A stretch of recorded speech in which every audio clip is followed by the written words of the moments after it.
All right, that's two. So number three is one of the things that kills businesses in a downturn are fixed costs.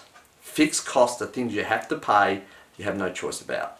So have a look at the fixed costs you have in your business and see if you can transition them to variable costs. So variable costs are things you can either switch on or off, or turn the dial up and turn the dial down on as your business is growing or shrinking.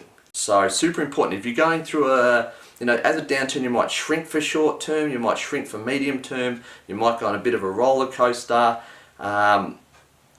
As your revenue shrinks, you want to be able to turn down the volume on your costs too. So, simple examples. Rent. Rent in an office space. Are you caught up in a lease that's 24 months or 12 months?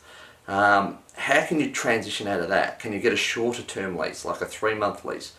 That gives you the opportunity to say, well, you know what, guys, for the next 6 months, we can't afford office space. Let's work from home, cut that expense, work something out for home, like electricity and that sort of expense for your staff. Meet together once a week in a cafe to check in, all that kind of stuff. All of a sudden you save yourself $1,000 or $2,000 a month or even more. So list your fixed expenses that you're tied into and see if you can transition them to variable expenses that you can take proactive decisions around.